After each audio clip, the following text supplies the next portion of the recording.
శ్రీ మహాగణాధిపతయ నమః. ఈరోజు మనం 2025 సంవత్సరం జూన్ నెల రాశి ఫలాల్లో భాగంగా మీన రాశి వారికి ఈ మాసం అంతా ఎలా ఉంటుంది అనేటువంటి అంశం గురించి తెలుసుకోవడానికి ప్రయత్నం చేద్దాం. మీనరాశి అంటే పూర్వభద్ర నక్షత్రం 4వ పాదం, ఉత్తరభద్ర నక్షత్రం 1, 2, 3, 4 పాదాలు, రేవతి నక్షత్రం 1, 2, 3, 4 నక్షత్ర పాదాల్లో జన్మించిన వాళ్ళందరినీ కూడా మనం మీన రాశి జాతకుల కింద పరిగణిస్తాం. ఈ మాసం గ్రహగతులను కనుక పరిశీలించినట్లయితే కుంభంలో రాహువు, మీనంలో శని, మేషంలో శుక్రుడు, వృషభంలో రవి బుధులు, మిథునంలో గురుడు, కర్కాటకంలో కుజుడు, సింహంలో కేతువు సంచరిస్తున్నారు. ఈ మాసంలో రవి, కుజ, బుధ, శుక్రుల యొక్క స్థానమార్పు అనేటువంటిది సంభవిస్తోంది. ఇవన్నీ కూడా ప్రధానమైనటువంటి ఫలితాలని నిర్దేశిస్తున్నాయి.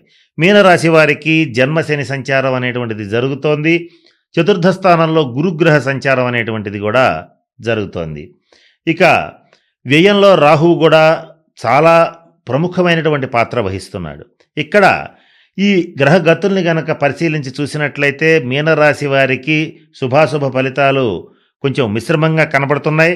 కొన్ని విషయాల్లో అత్యంత శుభప్రదంగా ఉంటుంది, కొంతమందికి చాలా బాగుంటుంది, కొద్దిమందికి మాత్రం కొంత ఇబ్బందులు తప్పేలా లేవు. అది ఎవరికి ఎలా ఏ రకమైన పరిహారాలు చేసుకోవాలి అనేటువంటి అనేక అంశాల గురించి ఇప్పుడు తెలుసుకోవడానికి ప్రయత్నం చేద్దాం. ఈ మాసం గ్రహాలన్నీ కనుక గమనించినట్లయితే రాహుకేతువుల మధ్య బందీ అయినట్టుగా ఉండిపోయినాయి. దీన్ని కాలసర్పయోగం అంటారు జ్యోతిష్శాస్త్ర రీత్యా. దీనివల్ల జరగాల్సిన మంచైనా చెడైనా కూడా కొంచెం స్లోగా జరుగుతూ ఉంటుంది. అంటే ఏ పనైనా కాస్త స్లో అయిపోవటం, యోగాలు కూడా కొంచెం స్లోగా యోగించటం. అంటే ఒక పని చేసినప్పుడు దాని ఫలితం కోసం ఒక 2 రోజులు ఆగాల్సిన పరిస్థితి ఉంటే అది లేట్ అయిపోయి ఒక వారం రోజులు పడుతుంది. అలాగే రావాల్సినటువంటి చేతికి అందవలసిన ధనం అయితే సకాలంలో అందదు, కానీ పరిపూర్తిగా అందుతుంది. ఇటువంటి వ్యతిరేక్తమైనటువంటి ఫలితాలు ఈ రాహుకేతువుల వల్ల ఏర్పడబోతున్నాయి. వీటి నుంచి తప్పించుకోవడానికి రాహుకేతువులకు సంబంధించినటువంటి శాంతి పరిహార క్రియల్ని జరిపించుకోవాలి.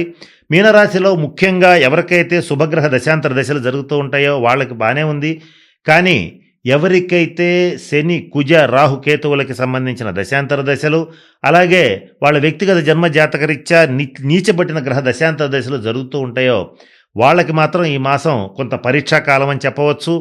ఏ పని చేపట్టినా కూడా విసుగు పుడుతుంది. జీవితం అంటే రోతబుట్టే పరిస్థితి ఉంటుంది. ఇది అందరికీ కాదు. ఇందాక నేను చెప్పినట్లుగా ఎవరికైతే నీచబట్టిన గ్రహ దశాంతర దశలు, పాపగ్రహ దశలు జరుగుతుంటాయో వాళ్ళకి మాత్రమే ఇది అప్లై అవుతుంది. మిగతా వాళ్ళకి మాత్రం గురుబలం వల్ల, గురువు యొక్క ప్రత్యేక దృష్టి మీనరాశి మీద ఉండడం వల్ల, గురువు యొక్క ప్రత్యేకమైనటువంటి కేంద్ర వేధ అనుకోవచ్చు, కేంద్ర దృష్టి అనుకోవచ్చు, ఎలా అనుకున్నా సరే శనీశ్వరుడి మీద పట్టడం వల్ల కాస్త శనిగ్రహ ప్రభావం అనేటువంటిది, జన్మరాశి శనిగ్రహ ప్రభావం అనేటువంటిది కంట్రోల్ అవుతుంది.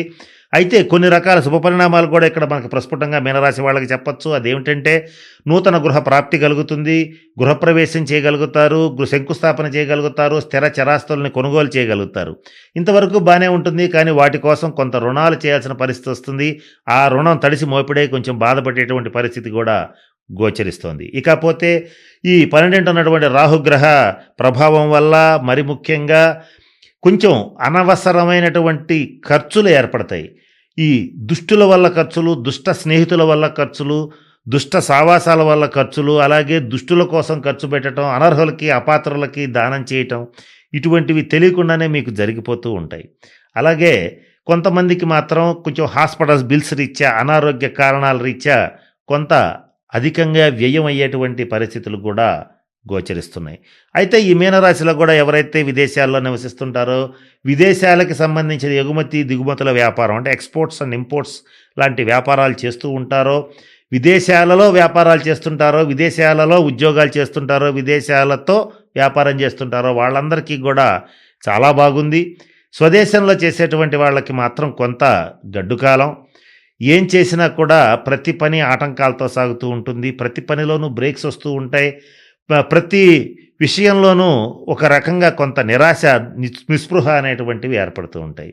అయినప్పటికీ కూడా ఈ మాసంలో ఎంతో కష్టపడతారు. పిత్రార్జితం అక్కడికి రాదు. మంచి టైం వచ్చినప్పుడు, మంచి సమయంలో పిత్రార్జితం ఉపయోగపడదు. పూర్వార్జితం ఎంతున్నా కూడా, అంటే పిత్రార్జితం, పూర్వార్జితం అంటే తండ్రి తాతల యొక్క ఆస్తి ఏదైతే మీకు ఆనువంశికంగా సంక్రమిస్తుందో అది మీకు సకాలంలో సరైన రీతిలో పొరపాటును కూడా ఉపయోగపడకపోవటం చాలా బాధను కలిగిస్తుంది. ఇకపోతే ఎంత కష్టపడ్డా, ఎన్ని రకాల ఇబ్బందులు వచ్చినా కూడా మాట నిలబెట్టుకుంటారు. ఇచ్చిన వాగ్దానాన్ని నెరవేర్చుకోవటానికి ఎంతో కష్టపడతారు, నిలబెట్టుకుని తీరతారు. ఇలా చేస్తూ జీవితంలో మీరు ఏదైతే సాధించాలనుకుంటారో అనుకున్నవన్నీ కూడా సాధించగలుగుతారు. అల్టిమేట్‌గా మీరు ఏదైతే చెయ్యాలనుకుంటారో అది చేసి తీరతారు. ఈ విషయంలో ఆలోచించాల్సిన అవసరం లేదు. ఇది బలగుద్ది చెప్పాల్సినటువంటి అంశం. మీరు అనుకున్నది జరిగి తీరుతుంది. కానీ దానికోసం మీరు పెట్టేటువంటి డబ్బు గానీ, ఎఫర్ట్ గానీ చాలా ఎక్కువ ఉండటం కొంచెం ఆలోచించాల్సినటువంటి అంశం. ప్రతినిత్యం ఈ మాసంలో సమాజంలో జరుగుతున్నటువంటి అన్యాయాల్ని, అక్రమాల్ని చూస్తూ మౌనంగా ఉంటారు. చట్టాన్ని గౌరవిస్తారు. జరిగేటువంటి పరిస్థితుల్ని మౌనంగా అంగీకరించగలుగుతారు. కుటుంబంలో గానీ, కుటుంబ జీవిత భాగస్వామితో గానీ, కుటుంబ సభ్యులతో గానీ అనవసరమైనటువంటి వాగ్వివాదాలు రాకుండా జాగ్రత్త పడతారు. ఇన్ని రకాల ఇబ్బందుల మధ్య కూడా మీనరాశి వారికి షష్ఠ స్థానంలో ఉన్న కేతుగ్రహ సంచార రీత్యా మీరు ఊహించని రీతిలో మీకు ఆర్థికంగా ధనం ప్రవాహంలా వచ్చి పడటం, ఇటువంటి టైంలో మీకు అంత డబ్బు రావటం అనేటువంటిది చాలా ఆశ్చర్యాన్ని కలిగిస్తుంది. ఎవరు ఊహించని రీతిలో జన్మశని జరిగేటప్పుడు కూడా మీకు అంత ధనం అనేటువంటిది చేతికి దక్కేటువంటి అవకాశాలు ప్రస్ఫుటంగా గోచరిస్తున్నాయి.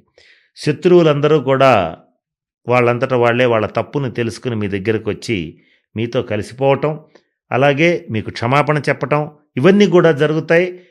మీరు పనిచేసేటువంటి ప్రదేశంలో, మీ వ్యాపార స్థలం కావచ్చు, ఉద్యోగం చేసేటువంటి ప్రదేశంలో కావచ్చు, ఎక్కడైనా సరే శత్రుశేషం లేకుండా చేసుకోగలుగుతారు.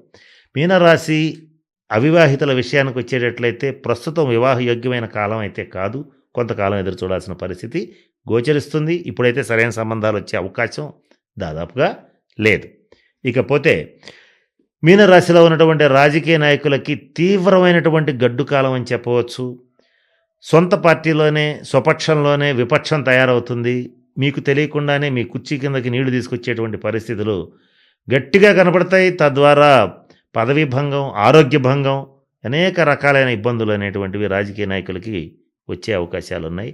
ఇక సినిమా, టీవీ రంగ కళాకారులకి, మీడియా మిత్రులకి, అలాగే మిగిలిన వాళ్ళందరికీ కూడా, అంటే శుక్రుడికి కళలకి సంబంధించి కవులు, గాయకులు, రచయితలు వీళ్ళందరికీ కూడా, అంటే శుక్రుడికి సంబంధించిన రంగాల్లో ఉండేటువంటి వాళ్ళందరికీ ఒక రకంగా ఈ మాసం చాలా బాగుంది. మీకు మీ కృషికి తగ్గటువంటి అవార్డులు, రివార్డులు లభిస్తాయి. మీకు ఎంతో మేలు కలిగేటువంటి సంఘటనలు అయాచితంగా దైవ సంకల్పంతో జరగటం అనేటువంటిది మీకు ఆశ్చర్యాన్ని కలిగిస్తుంది. ప్రథమార్థం పురుష సంతానం విషయంలో కొద్దిగా టెన్షన్ పడతారు. వాళ్ళకి సంబంధించిన అనారోగ్యం విషయాల్లో కొంత ఇబ్బంది పడేటువంటి పరిస్థితులు కూడా గోచరిస్తున్నాయి. ఇక మీనరాశిలో ఉండేటువంటి స్త్రీ పురుషుల్లో ఎవరైనా సరే ఈ ప్రేమ సంబంధమైన వ్యవహారాల్లో ఇరుక్కోకుండా ఉండటం మంచిది. ఇరుక్కుంటే మాత్రం చాలా ఇబ్బందులు పడతారు.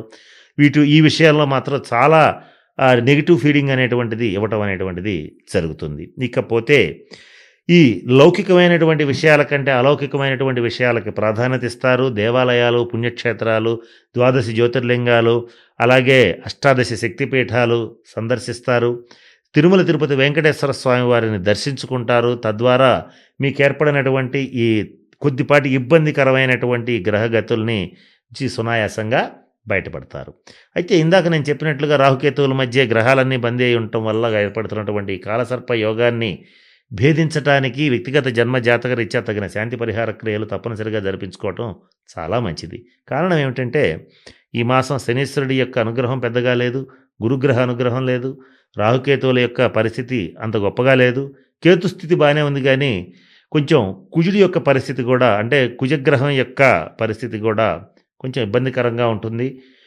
రుణాలు చేయటానికి నీచుల్ని కూడా ఆశ్రయించేటువంటి పరిస్థితులు రాబోతున్నాయి. అంటే అప్పు కోసం మనం సహజంగా బ్యాంకులకు వెళ్తాం, లోన్స్ తీసుకుంటాం.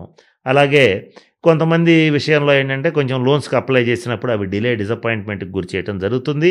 నీచుల్ని అదే అంటారు కదా, నీచాశ్రయం నకర్తవ్యం అంటారు. అంటే నీచుల్ని ఆశ్రయించకూడదు అంటారు. అంటే తక్కువ వాళ్ళని, నీచమైన బుద్ధి ఉండేటువంటి వాళ్ళని ఆశ్రయించకూడదు. మహదాశ్రయించు కర్తవ్యం అంటే మంచి వాళ్ళని, గొప్ప వాళ్ళని ఆశ్రయించాలి. కానీ మీకు ఈ సమయంలో మాత్రం అత్యంత పనికిమాలిన వాళ్ళ దగ్గరికి వెళ్ళి రుణాల కోసం చేజార్చవలసినటువంటి పరిస్థితులు వచ్చే పరిస్థితి ఉంటుంది. కనుక కుజ రాహుకేతువులకు సంబంధించినటువంటి శాంతి పరిహార క్రియలను జరిపించుకోవాలి. అది కూడా మరి ముఖ్యంగా నీచబట్టిన గ్రహ దశాంతర దశలు జరిగేటువంటి వాళ్ళు, శని కుజ రాహుకేతువులు వంటి పాపగ్రహ దశాంతర దశలు జరిగేటువంటి వాళ్ళు జరిపించుకోవాల్సిన పరిస్థితులు గోచరిస్తున్నాయి. ఆరోగ్య విషయంలో జాగ్రత్తగా ఉండాలి. మీకు మీ జీవిత భాగస్వామికి ఆరోగ్య విషయాల్లో చాలా రకాల ఇబ్బందులు వచ్చేటువంటి పరిస్థితులు గోచరిస్తున్నాయి. కొంచెం వీరి మీనరాశిలో ఉన్నటువంటి కొద్ది మందికి మాత్రం ఈ జూన్ నెల ద్వితీయార్థంలో శస్త్రచికిత్సలు జరగటం, వాహన ప్రమాదాలు జరగటం, కాస్త రక్త సంబంధమైన సమస్యలు రావటం, మీనరాశి స్త్రీలకైతే కొంత పీసీఓడి ప్రాబ్లమ్స్ రావటం, గర్భాశయానికి సంబంధించినటువంటి సర్జరీస్ జరగటం, హిస్టరెక్టమీ లాంటివి జరగటం, ఇటువంటివి జరిగే అవకాశాలు గోచరిస్తున్నాయి కనుక తగిన జాగ్రత్తలు పాటించండి. తగిన శాంతి పరిహార క్రియల్ని పాటించండి. ఇక స్వతంత్ర వృత్తులు చేసేటువంటి డాక్టర్స్, ఇంజనీర్స్, లాయర్స్ వంటి వాళ్ళకైతే బాగానే ఉంది. విద్యార్థులకైతే విద్యాయోగం అత్యద్భుతంగా ఉంది. ఉన్నత విద్యాయోగం అనేటువంటిది కలిగి తీరుతుంది. మీరు కోరుకున్నటువంటి కాలేజెస్లో, స్కూల్స్లో, యూనివర్సిటీస్లో సీట్ వస్తుంది. విదేశీ ప్రయాణాలు చేయాలనుకునేటువంటి వాళ్ళకి, విదేశాల్లో ఉన్నటువంటి వాళ్ళకి మాత్రం కొంత అనుకూలమైనటువంటి ఫలితాలు గోచరిస్తున్నాయి. కానీ ఇందాక నేను చెప్పినట్లుగా గోచారంతో పాటు జాతకాన్ని కూడా పరిశీలించుకునేటట్లయితే ఎంత కాదనుకున్నా జన్మశని జరుగుతున్నప్పుడు పరిస్థితులు అంత కంట్రోల్లో ఉండే ఛాన్స్ లేదు కనుక కొంచెం తగిన జాగ్రత్తలు, శాంతి పరిహార క్రియలు జరిపించుకోవడం అనేటువంటిది మీనరాశి వాళ్ళకి ఈ మాసం చెప్పదగినటువంటి సూచన. కనుక నేను చెప్పినటువంటి అన్ని అంశాలని దృష్టిలో పెట్టుకుని మీనరాశి వాళ్ళు తగిన శాంతి పరిహార క్రియలు జరిపించుకుని అష్టైశ్వర్యాలతో, భోగభాగ్యాలతో ఉండాలని మనస్ఫూర్తిగా పరమేశ్వరుని ప్రార్థిస్తూ సెలవు తీసుకుంటున్నాను. స్వస్తి.